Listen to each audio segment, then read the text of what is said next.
Good morning, everybody. Happy Halloween. All right, so today's video is going to cover a little bit of housekeeping, an overview of Dr. Cohen's Undead, a zombie-oriented ontology, a brief application of Cohen's essay to a scene in The Walking Dead, an explanation of what to expect for this or for today's collaborative activity, and then an overview quickly of Thursday's digital class. So you should have read Cohen's essay, watched Walking Dead episode 2, and then after watching the video, you'll complete your collaborative invention exercise in your team Google Doc. Okay, so just quickly, thanks for all of the paper submissions. If for whatever reason T-Square is giving you problems and you're having difficulty uploading your paper, go ahead and send me an email. Similarly, nice work on the collaborative,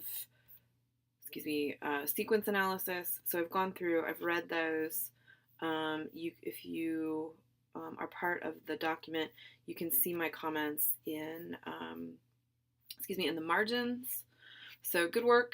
Everybody did a good job with the assignment, which was to apply the familiar yourself with the terminology to use later, and then apply that terminology to describe the scene you were assigned. You all did a very nice job applying the terms, describing the scene, and then moving from application and description to interpretation. There were some very, very nice interpretations. Finally, and everybody got similar feedback here, you all may want to use this first collaborative activity as an example of the sort of conversations that you can have in the final podcast assignment for this unit. So just keep that in mind. If you have questions, we can talk about that later. Alrighty, housekeeping is done. Let's move on to Cohen. So if you would, go ahead and open Cohen up if you want to follow along with your PDF or however you have your file. So just quickly, Dr. Cohen is a professor, English professor, or a professor of medieval and early modern studies at George Washington University in DC.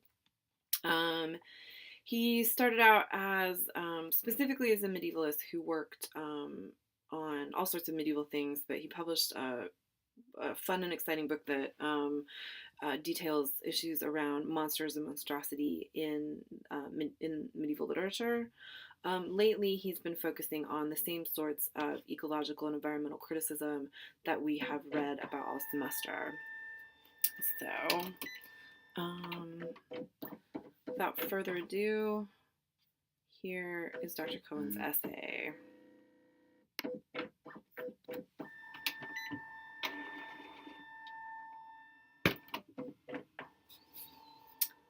Okay, so the first question is,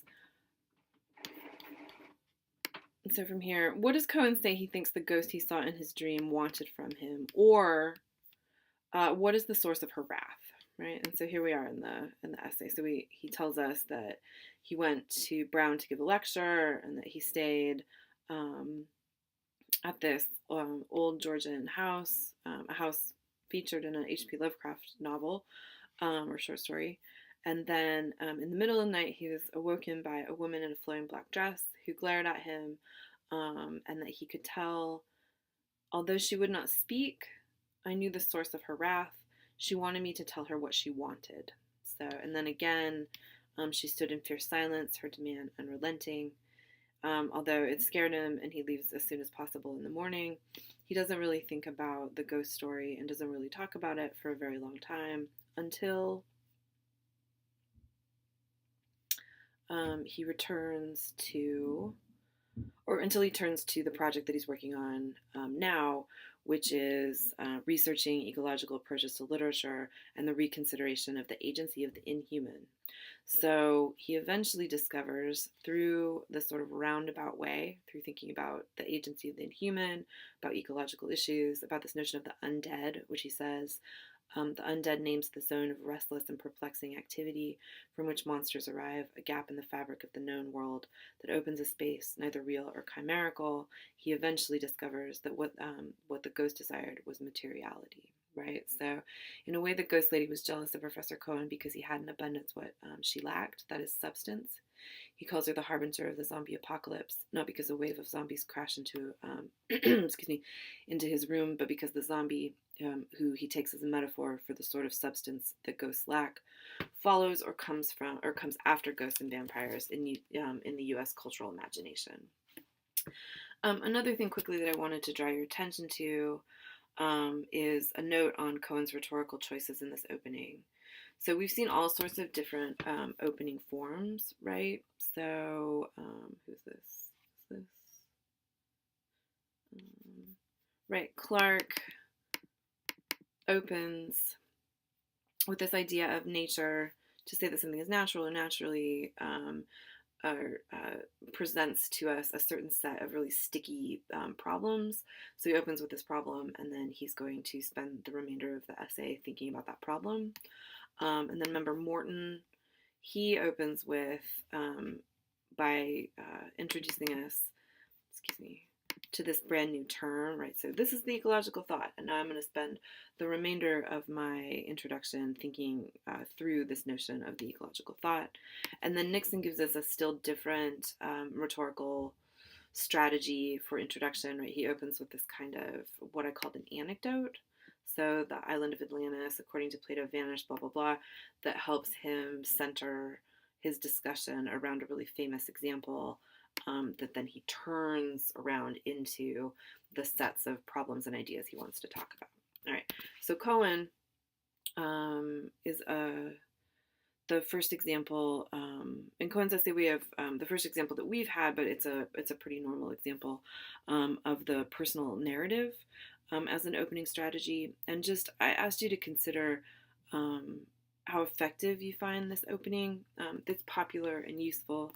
And so we might say, how does the personal narrative draw readers in? Or since this is an essay devoted to thinking about the person or identity in mind in relation to the material world, it may make sense to start off with a personal story about body and spirit, right? And so I was just asking you to consider what you think about, again, the rhetorical strategy that Cohen deploys in the introduction in comparison to the rhetorical strategies that we've seen so far this semester.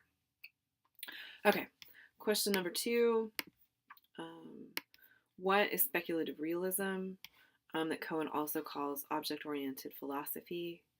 And then how are zombies, but not ghosts or vampires, an ideal expression of this sort of philosophy? So put very plainly, Cohen defines speculative realism, that he also calls object-oriented ontology, as a reconsideration of the agency of the human. And he says that right here.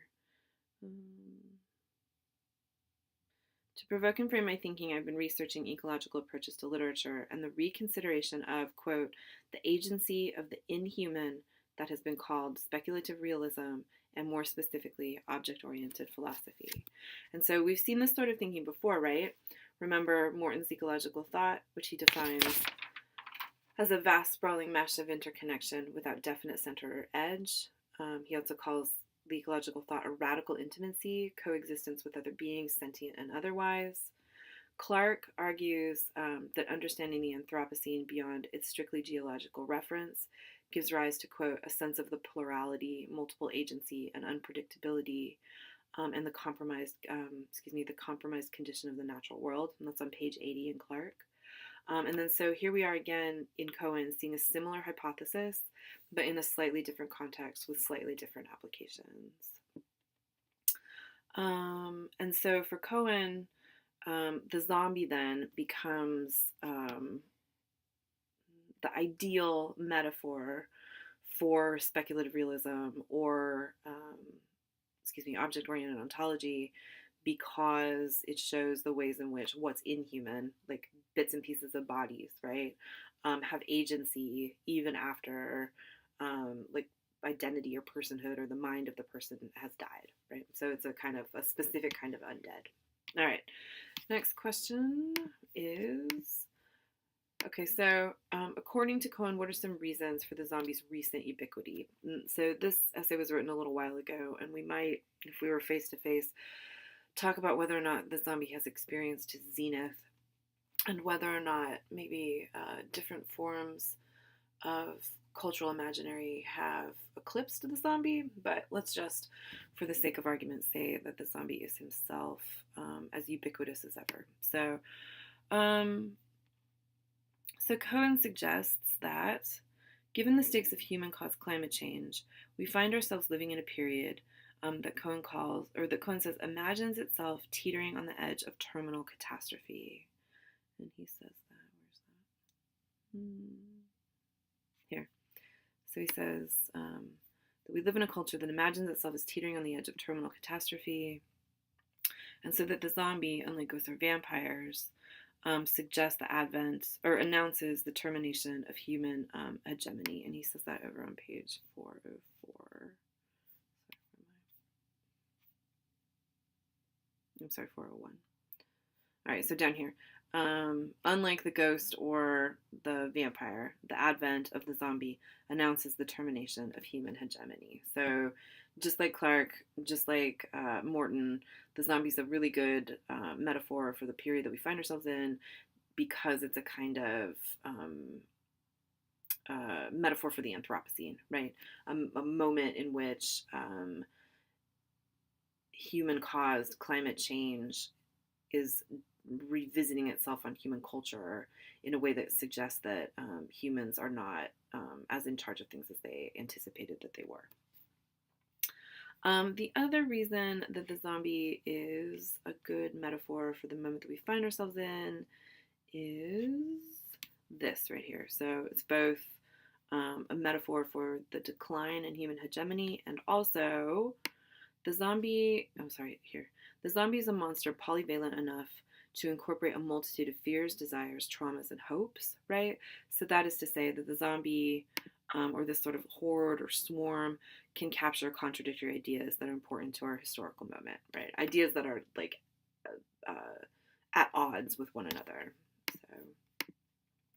So here is one example of the ways in which the zombie as metaphor can stand for ideas that are at odds with each other. So how do zombies function as allegories for both the dehumanized who return on the one hand, and the dominating ethos which produces and profits from that dehumanization on the others? Or, in Cohen's words, how do zombies perform every signification of the word consumer? All right, so let's look in here. Okay, so first off,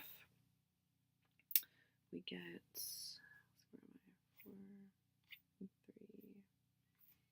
go down to 404. Okay, so the word zombie came into English by way of Haiti, where it arrived from Africa, along with the island's population of enslaved peoples.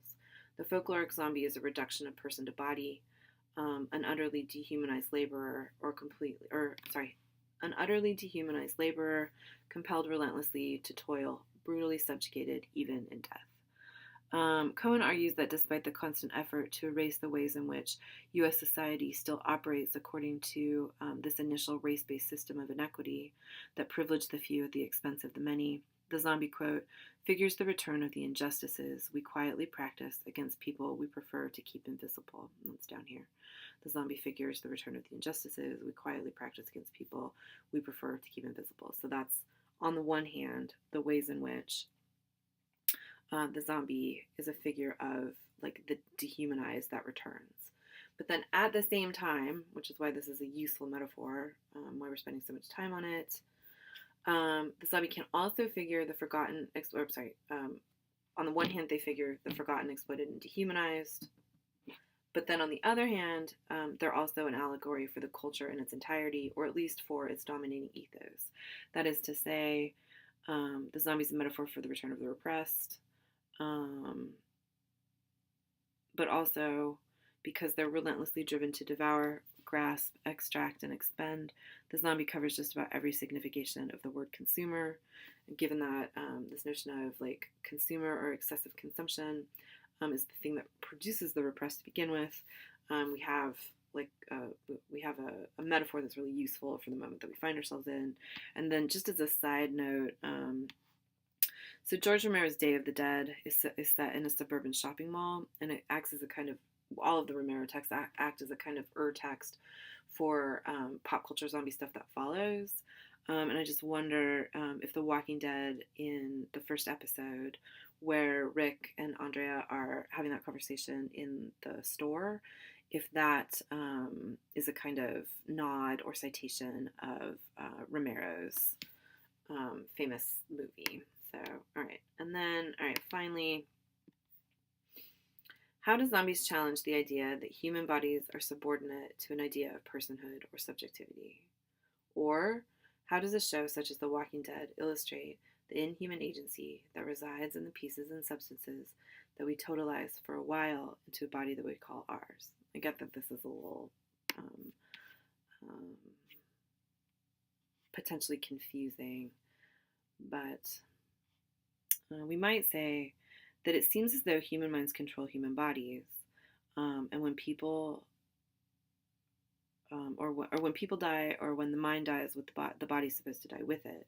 But zombies suggest, in this sort of crazy fictional way, that the body doesn't die with the mind, and instead, human bodies live on to do all sorts of things in weird configurations, right? So he says it right here, that the zombie is the perishable flesh that we hide from ourselves, the declaration of our own thingly existence. So this is all page 407. He says that the zombie's body vividly exhibits the indifference of our own materiality to the supposed superiority or control or beauty of the subjectivity that is supposed to reside within it. So again, where Clark and Morton were interested in ways that you could expand this idea of personhood to accommodate more than just like fleshy people, made people by the state. Cohen wants to suggest that people themselves are made up of materiality that is, to a certain extent, inhuman, but also agential. So decomposition is the thriving of bacteria, the autonomy of the world, an unyielding demonstration of the inhuman agency that resides in the pieces and substances that we totalize for a while into a body that we call ours. All right, so what? Well, if humans realize the ways in which we are also objects that are interconnected with larger ecologies, then we might be less likely to cause excessive harm to the environments in which we are incorporate. So similar argument, but Cohen wants to point more specifically than Morton and Clark to the ways in which the bodies that we inhabit are themselves incorporate in larger ecologies that exist beyond like the scope of personhood or subjectivity or our brains. So, all right, so what does that look like in application? Well, we might say, let's just go back to Rick walking down the street in the first episode. So here's Rick. He's an example of personhood. So on the one hand, example of personhood on the one hand, and of thingly existence on the other.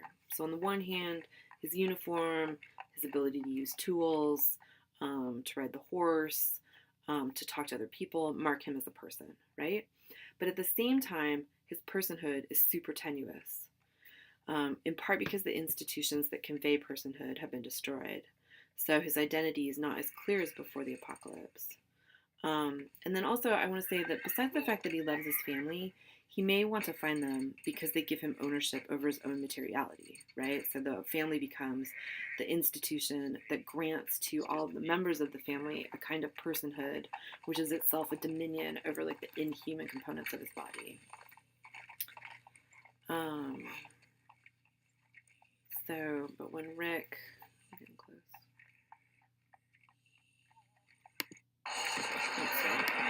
No, that's too far.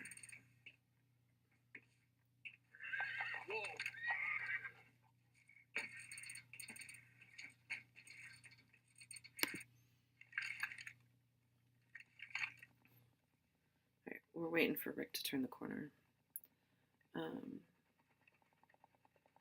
But when Rick turns the corner and is confronted by the huge zombie horde, he's of course scared for his life, right?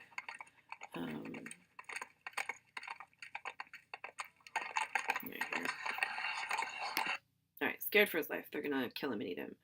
But he's also scared because the zombie horde challenges notions of what count as life, right? So we have this expectation that life is human-focused, it's benchmarks, etc. And yet, as Cohen explains to us, decay, certain types of like ecological processes are themselves life, and the zombies can telegraph that like notion of a different kind of life to us. But it's really scary. So it's scary to die, but even scarier. I'm sorry, it's scary to die, but even scarier to die and then get incorporated into a different sort of ecosystem. And yet, as Cohen suggests, what's truly scary for Rick and the viewer at home is the idea that human bodies are already incorporate in ecosystems that exist beyond the boundaries of personhood. And again, this idea of the objective status of the human has ecological resonances because if we are already incorporate, then we may be less likely to make choices that cause lasting harm. I won't make you watch the sad horse film. All right, so now that I've reviewed Cohen's essay and given you some sense of what the application of those ideas to The Walking Dead look like, I would like for you to do the same thing. So if you would, just like last week, go ahead and click on the link where you see your name. Then scroll past the first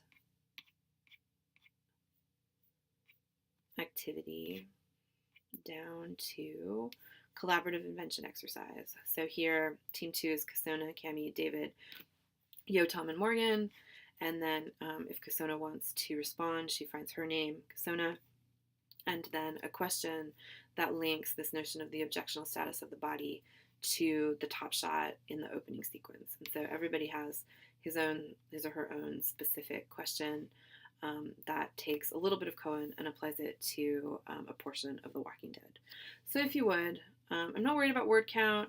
I'm not worried about grammar mechanics. This is just an invention exercise. So just take 10 to 12 minutes and write without stopping in response to the question that you were given.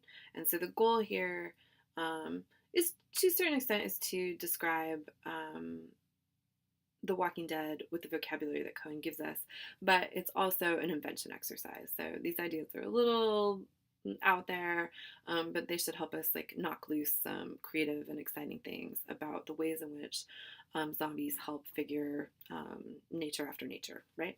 All right. Okay, so that's everything for this week. And then finally, all I want for next week is for you to perform a rhetorical analysis of a podcast of your choice. So I was going to have you guys listen to Walking Dead podcasts specifically, but I find that that's a little too limiting. So I want you to find a podcast that you like and to analyze its rhetorical features within the Google Doc. I haven't posted those yet, but I will send you an email when all of that is up. And that is it for this week. So again, if you have any questions, just email me. I'm here. And then starting at the end of the week, I will start holding Skype office hours. So thanks so much for your patience. Hope you enjoyed episode 2 of The Walking Dead. And then I'm really looking forward to reading your papers. I'll start grading those in the next couple of days. And that's it. Take care. Happy Halloween.